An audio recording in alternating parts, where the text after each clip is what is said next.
ಆತ್ಮೀಯ ಸ್ನೇಹಿತರೆ, ನಿನ್ನ ನುಡಿಯು ನನ್ನನ್ನು ಚೈತನ್ಯಗೊಳಿಸುತ್ತದೆ.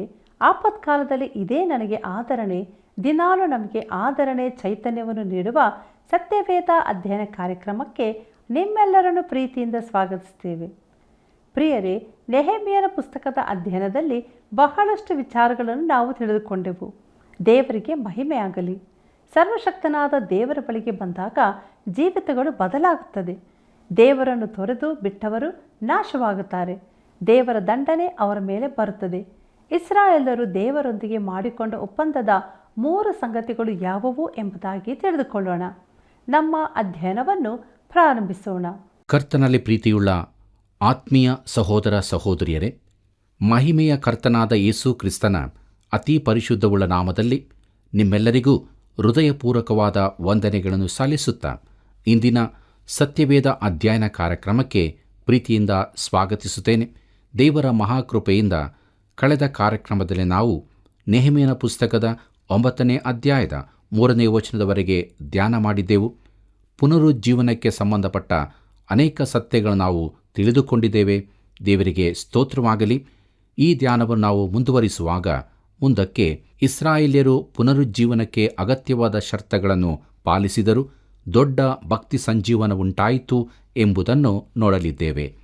ಬನ್ನಿರಿ, ನಮ್ಮ ಧ್ಯಾನದಲ್ಲಿ ಮುಂದುವರಿಯುವಾಗೆ ನೆಹೆಮೀಯನ ಪುಸ್ತಕ 9ನೇ ಅಧ್ಯಾಯ 4 ಮತ್ತು 5ನೇ ವಚನಗಳನ್ನು ಗಮನಿಸೋಣ.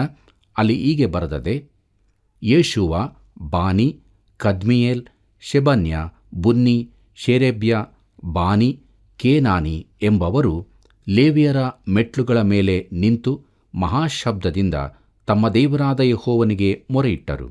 ಆಮೇಲೆ ಲೇವಿಯರಾದ ಯೇಷುವ, ಕದ್ಮಿಯೇಲ್, ಬಾನಿ, ಅಷಬ್ಯೆಯ, ಶೇರೇಬ್ಯ, ಹೋದಿಯ, ಶೆಬನ್ಯ, ಪೆತಹ್ಯ ಎಂಬವರು, ಏಳಿರಿ, ನಮ್ಮ ದೇವರಾದ ಯೆಹೋವನಿಗೆ ಯುಗ ಯುಗಕ್ಕೂ ಸ್ತೋತ್ರವಾಗಲಿ ಅನ್ನಿರಿ ಎಂದು ಹೇಳಿ, ಯೆಹೋವನೇ, ಸರ್ವ ಸ್ತುತಿ ಕೀರ್ತನೆಗಳಿಗೆ ಮಿಗಿಲಾಗಿರುವ ನಿನ್ನ ಮಹಾನಾಮಕ್ಕೆ ಕೊಂಡಾಟವಾಗಲಿ ಎಂಬುದಾಗಿ.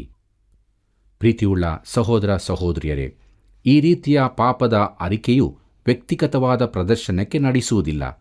ಜನರು ಎದ್ದು ನಿಂತು ತಮ್ಮ ಕಡೆಗೆ ಜನರು ನೋಡುವಂತೆ ಮಾಡಿ ತಾನು ಎಂಥ ಪಾಪಿಯಾಗಿದ್ದೇನೆಂಬ ವಿವರಣೆಗೆ ತೊಡಗುವುದಿಲ್ಲ. ಅಂತಹ ಅರಿಕೆ ಕೇವಲ ಜನರ ಮೆಚ್ಚುಗೆ ಮಾತ್ರ ಗಳಿಸುತ್ತದೆ. ಆದರೆ ಈ ಜನರು ದೇವರ ವಾಕ್ಯವನ್ನು ಕೇಳಿದ ಮೇಲೆ ತಮ್ಮ ಪಾಪಗಳನ್ನು ಅರಿಕೆ ಮಾಡಿದರು. ಬಳಿಕ ಅವರು ದೇವರನ್ನು ಸ್ತುತಿಸಿ ಮಹಿಮೆಪಡಿಸಿದರು. ಪ್ರಿಯರೇ, ನಾವು ಮಾಡಬೇಕಾದದ್ದು ಇದೇ ಆಗಿದೆ. ನಮ್ಮ ಆರಾಧನೆಗಳಲ್ಲಿ ನಾವು ದೇವರಿಗೆ ಮಹಿಮೆ ಸ್ತೋತ್ರಗಳನ್ನು ಸಲ್ಲಿಸತಕ್ಕದ್ದು. ತಮ್ಮ ವಾರದ ಮಧ್ಯದ ಆರಾಧನೆ ಬಹು ನಿಸ್ಸಾರವಾಗಿದೆ ಎಂದು ಒಮ್ಮೆ ಒಬ್ಬ ಸಭಾಪಾಲಕರು ಹೇಳುತ್ತಿದ್ದರು. ಪ್ರತಿ ವಾರ ಒಂದೇ ರೀತಿಯ ಪ್ರಾರ್ಥನೆ ಮಾಡಲಾಗುತ್ತಿತ್ತು. ಆದ್ದರಿಂದ ಅವರು ತೀರ್ಮಾನಿಸಿದ್ದೇನೆಂದರೆ, ಮುಂದಿನ ವಾರ ಮಧ್ಯದ ಆರಾಧನೆಯಲ್ಲಿ ದೇವರಿಗೆ ಸ್ತೋತ್ರಾರ್ಪಣೆ ಮಾಡಬೇಕೆಂದು. ಅದರಿಂದಾಗಿ ಪುನರುಜ್ಜೀವನ ಉಂಟಾಯಿತು ಎಂದು ಅವರು ಹೇಳಿದರು. ದೇವರ ಮಹೋನ್ನತ ಪರಿಶುದ್ಧ ನಾಮವನ್ನು ನಾವು ಸ್ತುತಿಸಿ ಮಹಿಮೆಪಡಿಸುವಾಗ ಭಕ್ತಿ ಸಂಜೀವನ ಉಂಟಾಗುತ್ತದೆ. ಯಾಕಂದರೆ ಪ್ರಿಯರೇ, ಸ್ತುತಿಗಳ ಮಧ್ಯದಲ್ಲಿ ದೇವರು ವಾಸ ಮಾಡುವಾತನಾಗಿದ್ದಾನೆ. ಸ್ತುತಿಗಳೊಂದಿಗೆ ಆತನ ವಾಕ್ಯವನ್ನು ನಾವು ವಿವರಿಸಿದಾಗ, ಆ ವಾಕ್ಯಕ್ಕೆ ವಿಧೇಯರಾದಾಗ ಅದು ನಮ್ಮ ಜೀವಿತದಲ್ಲಿ ಕಾರ್ಯ ಮಾಡುತ್ತದೆ. ಬನ್ನಿರಿ, ಮುಂದಕ್ಕೆ ನಾವು ನೆಹೆಮೀಯನ ಪುಸ್ತಕ 9ನೇ ಅಧ್ಯಾಯ 6ನೇ ವಚನವನ್ನು ಗಮನಿಸೋಣ. ಅಲ್ಲಿ ಹೀಗೆ ಬರೆದದೆ: ನೀನೊಬ್ಬನೇ ದೇವರು, ನೀನು ಉನ್ನತೋನ್ನತವಾದ ಆಕಾಶವನ್ನು, ಅದರ ಸೈನ್ಯವನ್ನು, ಭೂಮಿಯನ್ನು, ಅದರ ಮೇಲಿರುವುದನ್ನು, ಸಮುದ್ರಗಳನ್ನು, ಎಲ್ಲ ಜಲಚರಗಳನ್ನು ಉಂಟುಮಾಡಿ ಸಮಸ್ತ ಪ್ರಾಣಿಗಳ ಜೀವಾಧಾರನಾಗಿರುತ್ತಿ.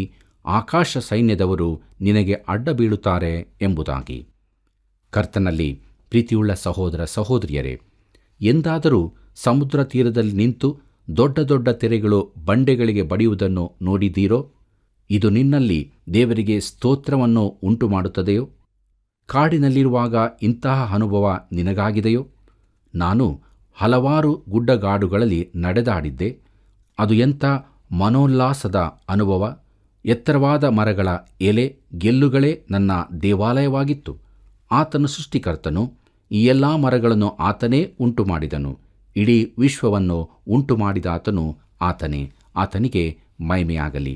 ಬನ್ನಿರಿ, ಮುಂದಕ್ಕೆ ನಾವು ನೆಹೆಮೀಯನ ಪುಸ್ತಕ 9ನೇ ಅಧ್ಯಾಯ 7ನೇ ವಚನದಿಂದ 10ನೇ ವಚನದವರೆಗೆ ಗಮನಿಸೋಣ. ಅಲ್ಲಿ ಹೀಗೆ ನೋಡುತ್ತೇವೆ. ಯೆಹೋವನೇ ಅಬ್ರಾಮನನ್ನು ಆರಿಸಿಕೊಂಡು ಕಸ್ದೀಯರ ಊರ್ ಎಂಬ ಪಟ್ಟಣದಿಂದ ಬರಮಾಡಿ ಅವನಿಗೆ ಅಬ್ರಹಾಮನೆಂಬ ಹೆಸರನ್ನು ಕೊಟ್ಟ ದೇವರು ನೀನೇ.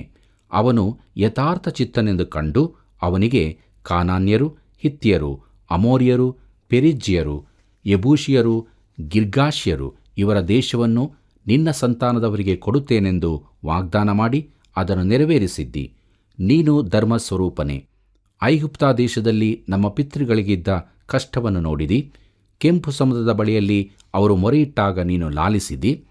ಐಗುಪ್ತರು ಗರ್ವಿಗಳಾಗಿ ಅವರನ್ನು ಕುಗ್ಗಿಸಿದಾಗ ನೀನು ಫರೋಹನಲ್ಲಿಯೂ ಅವನ ಸೇವಕರಲ್ಲಿಯೂ ಅವನ ದೇಶದ ಜನರಲ್ಲಿಯೂ ಅದ್ಭುತ ಕಾರ್ಯಗಳನ್ನು, ಸೂಚಕ ಕಾರ್ಯಗಳನ್ನು ನಡೆಸಿ ಈಗ ನಿನಗಿರುವ ಕೀರ್ತಿಯನ್ನು ಸ್ಥಾಪಿಸಿದಿ ಎಂಬುದಾಗಿ.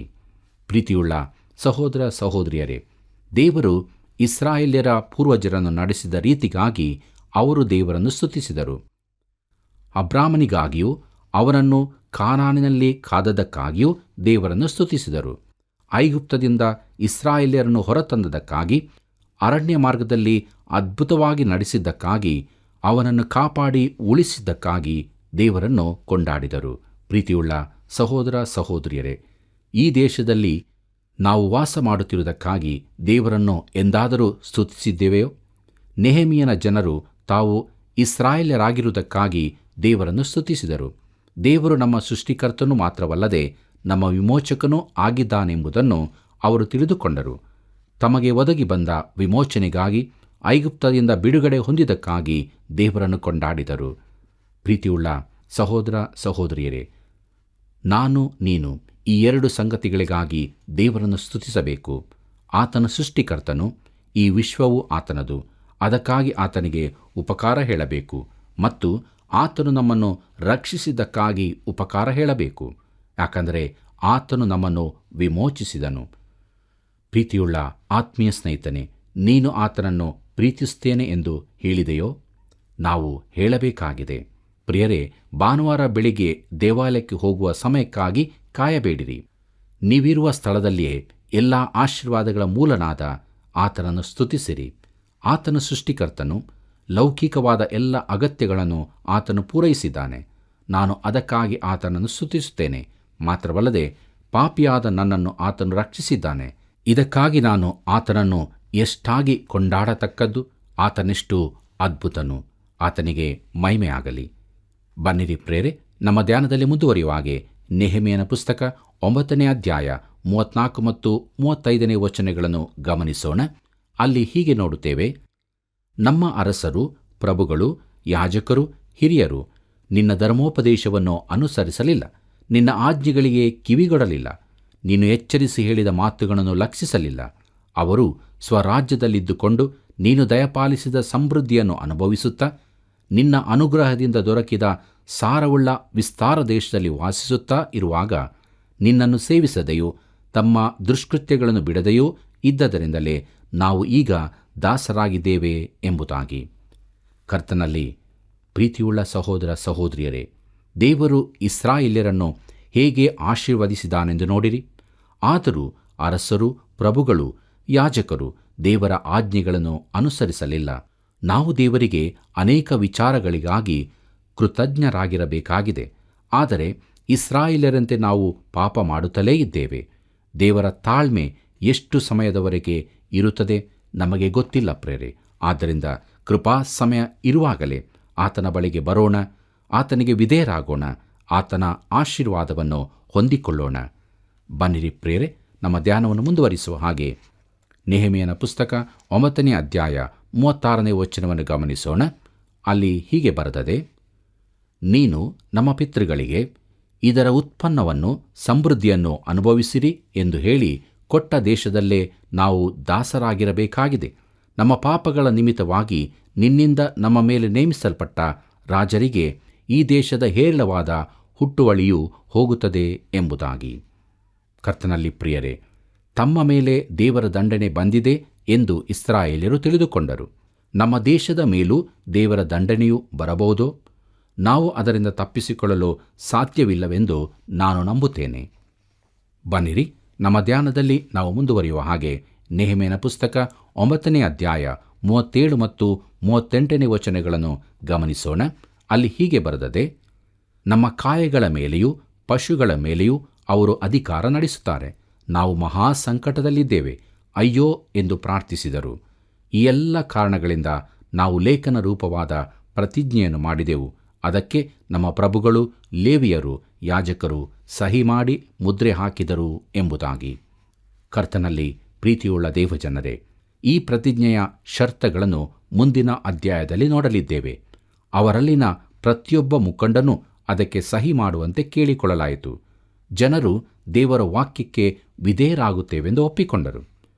ಪ್ರಿಯರೇ, ನೀನು ದೇವರೊಂದಿಗೆ ಯಾವ ಒಪ್ಪಂದವನ್ನು ಮಾಡಿಕೊಂಡಿದ್ದಿ?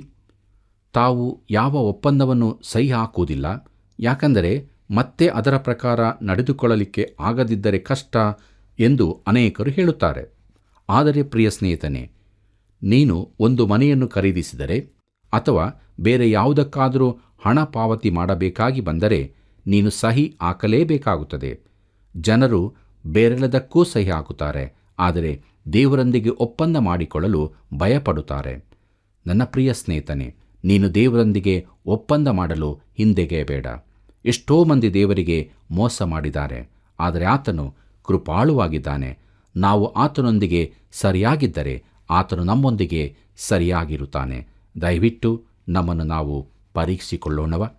ಪ್ರಿಯರೇ, 10ನೇ ಅಧ್ಯಾಯದಲ್ಲಿ ಇಸ್ರಾಯೇಲ್ಯರು ದೇವರ ಸಂಗಡ ಒಡಂಬಡಿಕೆ ಮಾಡಿಕೊಂಡರೆಂದು ಓದುತ್ತೇವೆ. ಅದಕ್ಕೆ ಅವರು ಸಹಿ ಮಾಡುತ್ತಾರೆ. ನೀನು ಆತನೊಂದಿಗೆ ಎಂದಾದರೂ ಒಡಂಬಡಿಕೆ ಮಾಡಿಕೊಂಡಿದೆಯೋ? ನೀನು ಆತನಿಗೆ ಏನಾದರೂ ಮಾತು ಕೊಟ್ಟಿದೆಯೋ? ಒಪ್ಪಂದವೆಂದರೆ ಅದು ಗಂಭೀರ ಸಂಗತಿಯಾಗಿದೆ. ನಾವು ದೇವರೊಂದಿಗೆ ಯಥಾರ್ಥರಾಗಿರಬೇಕೆಂದು ಆತನು ಬಯಸುತ್ತಾನೆ.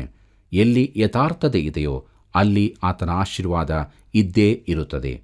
ಪ್ರಿಯರೇ, ಈ ಅಧ್ಯಾಯದಲ್ಲಿ ದೇಶಾಧಿಪತಿಯಾದ ನೆಹೆಮೀಯ ಹಾಗೂ 22 ಮಂದಿ ಯಾಜಕರ ಹೆಸರುಗಳು ಮೊದಲು ಪಟ್ಟಿ ಮಾಡಲ್ಪಟ್ಟಿವೆ. ಅವರು ಒಡಂಬಡಿಕೆಗೆ ಸಹಿ ಮಾಡಿದರು. ಪ್ರತಿಯೊಬ್ಬ ಲೇವಿಯನು ತನ್ನ ಮನೆತನದ ಹೆಸರನ್ನು ಬರೆದನು ಮತ್ತು 44 ಮಂದಿ ಜನಪ್ರಧಾನರ ಹೆಸರುಗಳು ಇವೆ. ಪ್ರೀತಿಯುಳ್ಳ ಸಹೋದರ ಸಹೋದರಿಯರೇ, ಮುಂದಕ್ಕೆ ನಮ್ಮ ಧ್ಯಾನದಲ್ಲಿ ನೆಹೆಮೀಯನ ಪುಸ್ತಕ 10ನೇ ಅಧ್ಯಾಯ 29ನೇ ವಚನ ಹೀಗೆ ಹೇಳುತ್ತದೆ, ತಾವು ದೇವರ ಸೇವಕನಾದ ಮೋಶೆಯ ಮುಖಾಂತರ ಕೊಡಲ್ಪಟ್ಟ ದೇವರ ಧರ್ಮೋಪದೇಶವನ್ನು ಅನುಸರಿಸಿ ತಮ್ಮ ಕರ್ತನಾದ ಯೆಹೋವನ ಎಲ್ಲಾ ಆಜ್ಞಾ ನಿಯಮ ವಿಧಿಗಳನ್ನು ಕೈಕೊಂಡು ನಡೆಯುವುದಾಗಿ ಆಣೆಯಿಟ್ಟು ಪ್ರಮಾಣ ಮಾಡಿದರು ಎಂಬುದಾಗಿ. ಪ್ರೀತಿಯುಳ್ಳ ದೇವಜನರೇ, ಅವರ ಒಪ್ಪಂದವು ಧರ್ಮಶಾಸ್ತ್ರವನ್ನು ಕೈಕೊಳ್ಳುತ್ತೇವೆ ಎಂಬುದಾಗಿ ಇತ್ತು ಮತ್ತು ಒಡಂಬಡಿಕೆ ಮಾಡಿಕೊಂಡ 3 ಸಂಗತಿಗಳು ಹೇಳಲ್ಪಟ್ಟಿತ್ತು. ಅವರು ಇವುಗಳನ್ನು ಕೈಕೊಳ್ಳದಿದ್ದುದರಿಂದಲೇ ಅದನ್ನು ಪಟ್ಟಿಯಲ್ಲಿ ಸೇರಿಸಿದರು. ಬನ್ನಿರಿ, ಮುಂದಕ್ಕೆ ನಾವು ನೋಡೋಣ ನೆಹೆಮೀಯನ ಪುಸ್ತಕ 10ನೇ ಅಧ್ಯಾಯ 30ನೇ ವಚನವನ್ನು. ಅಲ್ಲಿ ಹೀಗೆ ಬರೆದದೆ, ದೇಶ ನಿವಾಸಿಗಳಿಗೆ ನಮ್ಮ ಹೆಣ್ಣುಗಳನ್ನು ಕೊಡುವುದಿಲ್ಲ, ನಮ್ಮ ಮಕ್ಕಳಿಗೋಸ್ಕರ ಅವರಿಂದ ಹೆಣ್ಣು ತೆಗೆದುಕೊಳ್ಳುವುದಿಲ್ಲ ಎಂಬುದಾಗಿ. ಕರ್ತನಲ್ಲಿ ಪ್ರೀತಿಯುಳ್ಳ ದೇವಜನರೇ, ಇಸ್ರಾಯೇಲ್ಯರಲ್ಲಿ ಈ ಸಮಸ್ಯೆಯು ಆಗಾಗ ಎದ್ದು ಬರುವಂತೆ ಕಾಣುತ್ತದೆ. ಆದರೆ ಅನ್ಯರ ಸಂಗಡ ಅಂತರ್ಜಾತೀಯ ವಿವಾಹ ಮಾಡಿಕೊಳ್ಳುವುದಿಲ್ಲವೆಂದು ಈಗ ಅವರು ಒಪ್ಪಂದ ಮಾಡಿಕೊಳ್ಳುತ್ತಾರೆ. ಬನ್ನಿರಿ, ಮುಂದಕ್ಕೆ ನಾವು ನೋಡೋಣ ನೆಹೆಮೀಯನ ಪುಸ್ತಕ 10ನೇ ಅಧ್ಯಾಯ 31ನೇ ವಚನವನ್ನು. ಅಲ್ಲಿ ಹೀಗೆ ಬರೆದದೆ, ದೇಶ ನಿವಾಸಿಗಳು ಮಾರುವುದಕ್ಕೋಸ್ಕರ ತರುವ ಯಾವ ಸರಕುಗಳನ್ನು, ಧಾನ್ಯವನ್ನು ಸಬ್ಬತ್ ಮೊದಲಾದ ಪರಿಶುದ್ಧ ದಿನಗಳಲ್ಲಿ ಕೊಂಡುಕೊಳ್ಳುವುದಿಲ್ಲ ಎಂಬುದಾಗಿ. ಪ್ರೀತಿಯುಳ್ಳ ಸಹೋದರ ಸಹೋದರಿಯರೇ, ಅವರು ಮಾಡಿಕೊಂಡ 2ನೆಯ ಒಡಂಬಡಿಕೆ ಎಂದರೆ ಸಬ್ಬತ್ ದಿನದಲ್ಲಾಗಲಿ ಯಾವುದೇ ಪರಿಶುದ್ಧ ದಿನದಲ್ಲಾಗಲಿ ಯಾವ ವ್ಯಾಪಾರ ವಹಿವಾಟನ್ನು ಮಾಡುವುದಿಲ್ಲ ಎಂದು, ಮತ್ತು 7ನೆಯ ವರ್ಷದ ಆಚರಣೆಯನ್ನು ನಡೆಸುತ್ತೇವೆ ಎಂದರು. ಕೊನೆಯ ಅವರ ಒಪ್ಪಂದವು ಪ್ರಥಮ ಫಲ ಹಾಗೂ ಯಜ್ಞಗಳ ಕುರಿತಾಗಿ ಇತ್ತು. 10ನೇ ಅಧ್ಯಾಯದ 32ನೇ ವಚನದಿಂದ 39ನೇ ವಚನಗಳವರೆಗೆ ಒಡಂಬಡಿಕೆಯ ಉಳಿದ ಭಾಗಗಳನ್ನು ನಾವು ನೋಡುತ್ತೇವೆ. ಪ್ರಿಯರೇ, ಇಲ್ಲಿಯವರೆಗೆ ನೆಹೆಮೀಯನ ಪುಸ್ತಕದ 9ನೇ ಮತ್ತು 10ನೇ ಅಧ್ಯಾಯದ ಧ್ಯಾನವನ್ನು ನಾವು ಮಾಡಿ ಮುಗಿಸಿದ್ದೇವೆ. ದೇವರಿಗೆ ಸ್ತೋತ್ರವಾಗಲಿ. ಮುಂದಕ್ಕೆ ನಾವು ನೆಹೆಮೀಯನ ಪುಸ್ತಕ 11 ಮತ್ತು 12ನೇ ಅಧ್ಯಾಯದ ಧ್ಯಾನವನ್ನು ಪ್ರಾರಂಭಿಸೋಣ. ಈ ಅಧ್ಯಾಯದ ಮುಖ್ಯ ಪ್ರಸ್ತಾಪ ಸುಧಾರಣೆಯ ಕಾರ್ಯಗಳು ಎಂಬುದಾಗಿದೆ. ಕರ್ತನಲ್ಲಿ ಪ್ರಿಯರೇ, 11ನೇ ಅಧ್ಯಾಯದಲ್ಲಿ ಇನ್ನೊಂದು ದೊಡ್ಡ ಪಟ್ಟಿಯಿದೆ ಮತ್ತು 12ನೇ ಅಧ್ಯಾಯದಲ್ಲೂ ಅದು ಮುಂದುವರಿಯುತ್ತದೆ. ದೇವರು ತಮ್ಮಿಂದ ಏನನ್ನು ಅಪೇಕ್ಷಿಸ್ತಾನೋ ಅದನ್ನು ಮಾಡಲು ಅವರು ಸಿದ್ಧರಾಗಿದ್ದರು. ಇದರಲ್ಲಿನ ಕೆಲವು ವಚನಗಳನ್ನು ಮಾತ್ರ ನೋಡೋಣ. ಬನ್ನಿರಿ, ನಮ್ಮ ಧ್ಯಾನದಲ್ಲಿ ಮುಂದುವರಿಯುವ ಹಾಗೆ ನೆಹೆಮೀಯನ ಪುಸ್ತಕ 11ನೇ ಅಧ್ಯಾಯ 1ನೇ ವಚನವನ್ನು ಗಮನಿಸೋಣ. ಇಸ್ರಾಯೇಲ್ಯರ ಪ್ರಭುಗಳು ಮಾತ್ರ ಯೆರೂಸಲೇಮಿನಲ್ಲಿ ವಾಸಿಸುತ್ತಿದ್ದರು.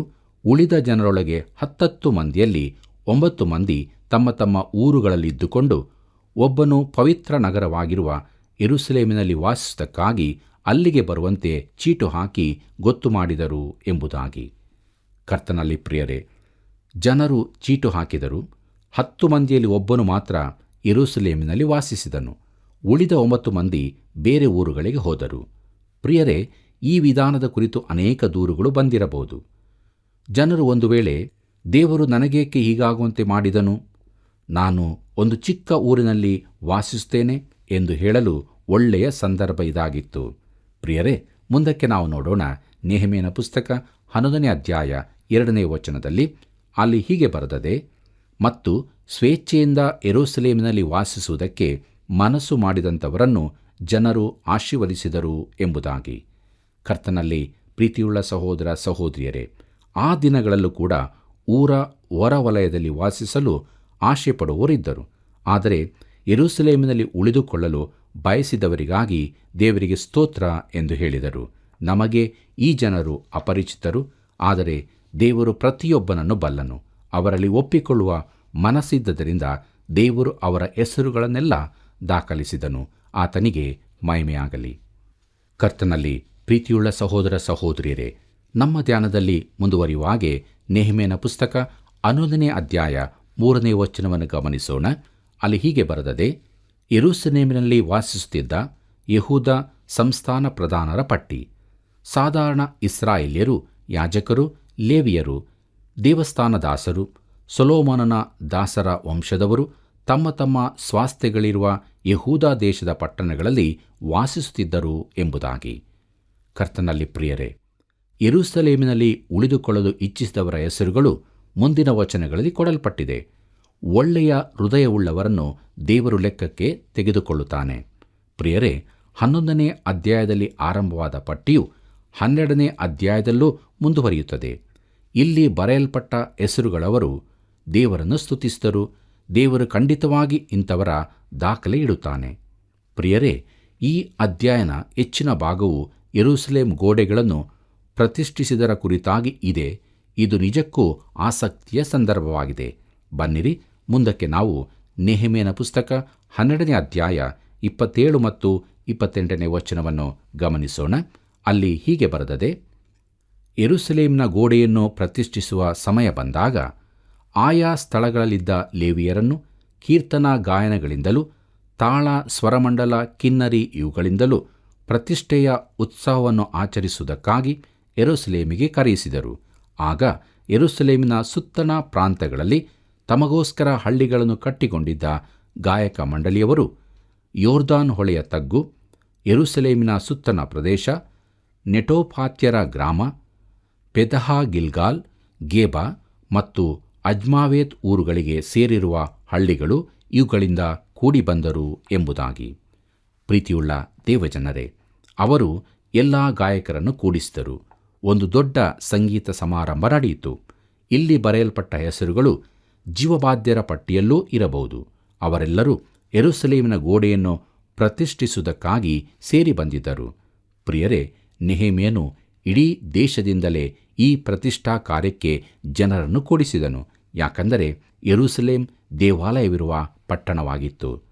ಕರ್ತನಲ್ಲಿ ಪ್ರೀತಿಯುಳ್ಳ ದೇವಜನರೇ, ನಮ್ಮ ಕಾರ್ಯಕ್ರಮದ ಅಂತ್ಯಭಾಗದಲ್ಲಿ ನಾವು ಬಂದಿರುವಾಗ ಕೊನೆಯದಾಗಿ ನಾವು ನೆಹೆಮೀಯನ ಪುಸ್ತಕ 12ನೇ ಅಧ್ಯಾಯ 40ನೇ ವಚನದಿಂದ 42ನೇ ವಚನವರೆಗೆ ನೋಡೋಣ. ಅಲ್ಲಿ ಹೀಗೆ ಬರೆದದೆ, 2 ಭಜನ ಮಂಡಳಿಯ ಗುಂಪಿನವರು, ನಾನು, ನನ್ನ ಜೊತೆಯಲ್ಲಿದ್ದ 10 ಮಂದಿ ಅಧಿಕಾರಿಗಳು, ತುತ್ತೂರಿ ಹಿಡಿದಿರುವ ಯಾಜಕರಾದ ಎಲ್ಯಾಕೀಮ್, ಮಾಶೇಯ, ಮಿನ್ಯಾಮೀನ್, ಮೀಕಾಯ, ಎಲೋವೇನೈ, ಜಕರ್ಯ, ಅನನ್ಯ ಇವರು ಮಾಸೇಯ, ಸೇಮಾಯ, ಎಲ್ಲಾಜಾರ್, ಉಜ್ಜಿ, ಯೆಹೋಹಾನಾನ್, ಮಲ್ಕಿಯ, ಏಲಾಮ್, ಏಜೇರ್ ಎಂಬವರು ದೇವಾಲಯದ ಬಳಿಯಲ್ಲಿ ನಿಂತಿರಲು ಗಾಯಕರು ಹಾಡತೊಡಗಿದರು, ಇಜ್ರಾಹನು ಇವರ ನಾಯಕನು ಎಂಬುದಾಗಿ. ಕರ್ತನಲ್ಲಿ ಪ್ರಿಯರೇ, ಈ ವಾಕ್ಯ ಭಾಗದಲ್ಲಿ ನಾವು ಮುಂದೆ ಸಾಗುವಾಗ ಮುಂದಕ್ಕೆ ನೆಹೆಮೀಯನು ಯಾಜಕರ ಪಟ್ಟಿಯನ್ನು ಕೊಡುತ್ತಾನೆ. ಮುಂದಿನ ಕಾರ್ಯಕ್ರಮದಲ್ಲಿ ನಾವು ಅದನ್ನು ಧ್ಯಾನ ಮಾಡಲಿದ್ದೇವೆ. ಆದುದರಿಂದ ದೇವರ ವಾಕ್ಯವನ್ನು ನಾವು ಕೇಳಿದ್ದೇವೆ. ದೇವರು ತನ್ನ ವಾಕ್ಯದಲ್ಲಿ ನಮ್ಮ ಸಂಗಡ ಮಾತನಾಡಿದ್ದಾನೆ. ಪ್ರಿಯರೇ, ನಮ್ಮ ಹೆಸರುಗಳು ಕೂಡ ಜೀವಬಾಧ್ಯರ ಪಟ್ಟಿಯಲ್ಲಿ ಬರೆಯಲ್ಪಡಬೇಕು ಎಂಬುದಾಗಿ ಆತನು ಬಯಸುವಾಗ ನಮ್ಮ ಜೀವಿತದಲ್ಲಿ ನಾವು ಆತನಿಗೆ ವಿಧೇಯರಾಗಬೇಕು. ಮಾತ್ರವಲ್ಲ, ಆತನು ನಮಗೆ ಕೈವರ್ತಿಸಿಕೊಟ್ಟಂಥ ಕಾರ್ಯವನ್ನು ನಂಬಿಕೆಯಿಂದಲೂ ಪ್ರಾಮಾಣಿಕತೆಯಿಂದಲೂ ನಿಷ್ಠೆಯಿಂದಲೂ ಮಾಡುವರಾಗಬೇಕು. ಆದ್ದರಿಂದ ಬನ್ನಿರಿ, ಈ ಕೃಪಾ ಸಮಯದಲ್ಲಿ ನಮ್ಮನ್ನು ದೇವರ ಹಸ್ತಕ್ಕೆ ಒಪ್ಪಿಸಿಕೊಡೋಣ. ಆತನು ನಮ್ಮನ್ನು ಸ್ವೀಕರಿಸುವಂತೆ ಬೇಡಿಕೊಳ್ಳೋಣ ಮತ್ತು ನಾವು ಆತನಲ್ಲಿದ್ದುಕೊಂಡು ಜೀವವುಳ್ಳ ಮಾರ್ಗದಲ್ಲಿ ದಿನಾಲೂ ಮುಂದೆ ಸಾಗೋಣ. ದೇವರು ತಾನೇ ನಮ್ಮನ್ನು ಕೈ ಹಿಡಿದು ನಡೆಸಲಿ. ಕರ್ತನ ಕೃಪೆಯು ಸದಾ ನಿಮ್ಮ ಸಂಗಡ ಇರಲಿ. ಪ್ರಿಯರೇ, ನಿಜವಾಗಿಯೂ ದೇವರ ಮಹೋನ್ನತ ಪರಿಶುದ್ಧ ನಾಮವನ್ನು ನಾವು ಸ್ತುತಿಸಿ ಮಹಿಮೆ ಪಡಿಸುವಾಗ ಭಕ್ತಿ ಸಂಜೀವನ ಉಂಟಾಗ್ತದೆ. ದೇವರೊಂದಿಗೆ ಮಾಡಿಕೊಂಡ ಒಡಂಬಡಿಕೆ ಅಥವಾ ಒಪ್ಪಂದ ಎಂದಿಗೂ ಮುರಿಯಬಾರದು. ಆತನು ತಿರಸ್ಕಾರ ಸಹಿಸುವವನಲ್ಲ. ನಮ್ಮಲ್ಲಿ ಭಕ್ತಿ ಸಂಜೀವನ ಉಂಟಾಗಿದೆಯೋ? ನಮ್ಮ ಜೀವಿತ ದೇವರೊಂದಿಗೆ ಸರಿಯಾಗಿದೆಯೋ? ಇಲ್ಲವಾದಲ್ಲಿ ಹಿಂದೆ ಆತನ ಬಳಿಗೆ ಬಂದು ಪಾಪಗಳನ್ನು ಒಪ್ಪಿಕೊಂಡು ಹೊಸ ಜೀವನವನ್ನು ಪಡೆದುಕೊಳ್ಳೋಣ. ಪ್ರಾರ್ಥನೆಯನ್ನು ಮಾಡೋಣ. ಕೃಪಾಭರಿತನಾದ ಪರಲೋಕದಲ್ಲಿರುವ ತಂದೆಯಾದ ದೇವರೇ, ನೂತನ ಜೀವಿತವನ್ನು ಯೇಸು ಕ್ರಿಸ್ತನಲ್ಲಿ ನಮಗೆ ದಯಪಾಲಿಸಲು ಪರಲೋಕದಿಂದ ನೀನು ಇಳಿದು ಬಂದಿದ್ದೀಯ, ಅದಕ್ಕಾಗಿ ಸ್ತೋತ್ರ. ಪಾಪದ ಪ್ರಾಯಶ್ಚಿತ್ತ ಬಲಿಯಾಗಿ ಯೇಸು ಕ್ರಿಸ್ತನು ಕರ್ತನೇ ದೇವ ಕಲ್ವಾರಿ ಶಿಲುಬೆ ಮೇಲೆ ಪ್ರಾಣ ಕೊಟ್ಟದಕ್ಕಾಗಿ ಸ್ತೋತ್ರ. ಆತನು ಸುರಿಸಿದಂಥ ರಕ್ತಕ್ಕಾಗಿ ಸ್ತೋತ್ರ. ಆತನ ದೇಹವು ಮುರಿಯಲ್ಪಟ್ಟದಕ್ಕಾಗಿ ಸ್ತೋತ್ರ. ಆದ್ದರಿಂದ ನಾವು ವಿಶ್ವಾಸದಿಂದ ನಿನ್ನನ್ನು ಸ್ವೀಕರಿಸುವಾಗ ಪಾಪಗಳಿಂದ ಪರಿಹಾರ ನೀನು ಕೊಡುವಾತನಾಗಿದ್ದಿ, ಕ್ಷಮಿಸುವ ದೇವರಾಗಿದ್ದಿ, ನೂತನ ಜೀವಿತವನ್ನು ಕೊಡುವಾತನು, ನಿತ್ಯ ಜೀವಿತವನ್ನು ಕೊಡುವಾತ ನೀನಾಗಿದ್ದಿ, ಅದಕ್ಕಾಗಿ ಸ್ತೋತ್ರ. ಇದೇ ರೀತಿಯಲ್ಲಿ ಈ ಅನುಭವವನ್ನು ನಮ್ಮ ಎಲ್ಲ ಪ್ರಿಯ ವೀಕ್ಷಕರು ಹೊಂದುವಂತೆ ಕೃಪೆ ಮಾಡು.